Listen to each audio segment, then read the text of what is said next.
चंपा चमेली माता के अंगना,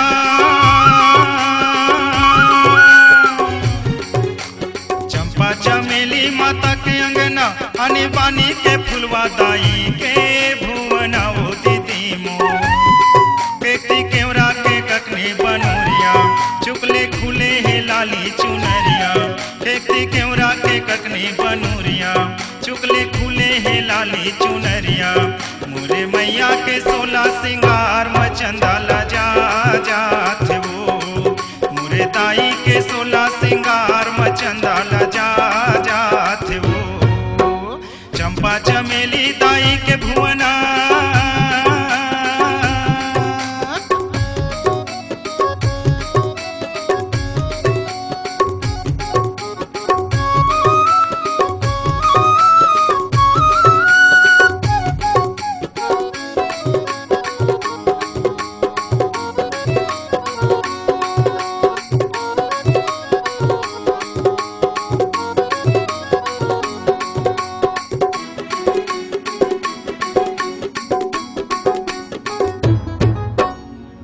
मनथनी गोंदा फूल के,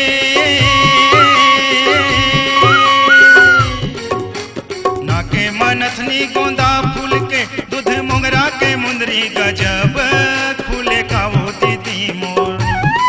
केकती केवरा के ककनी बनोरिया, चुकले खुले है लाली चुनरिया।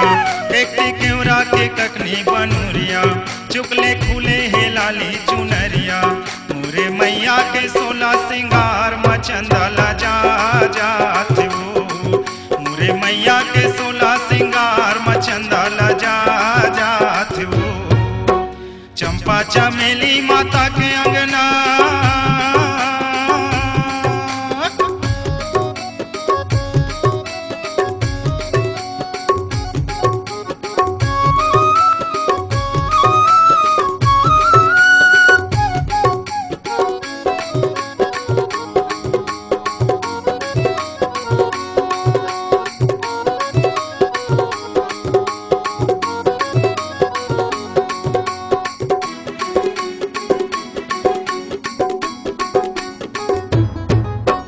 मैया के खोपा में लाली मदा,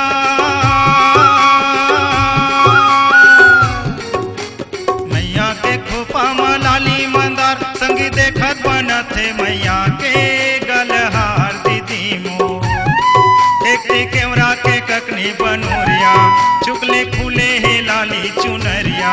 देखती केवरा के ककनी बनोरिया, चुकले खुले है लाली चुनरिया। मोरे मैया के 16 सिंगार मचंदा लजा जात ना। मोरे दाई के 16 सिंगार मचंदा लजा जात ना। चंपा चमेली माता के अंगना,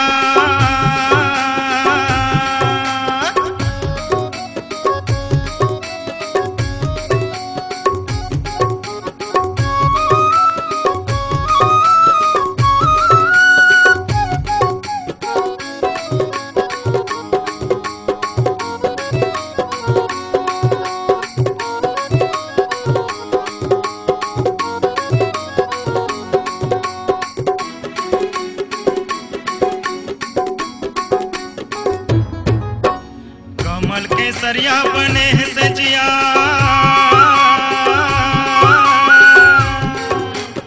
कमल के सरिया बने है सजिया, जो ही दसमत के दाई पहिरे है बिछिया वो दीदी मो। केकती केवरा के ककनी बनोरिया, चुकले खुले है लाली चुनरिया। केकती केवरा के ककनी बनोरिया, चुकले खुले है लाली चुनरिया। मोरे मैया के 16 सिंगार मचंदा लजा जात ना। मोरे दाई के 16 सिंगार मचंदा लजा जात ना। चंपा चमेली माता के अंगना,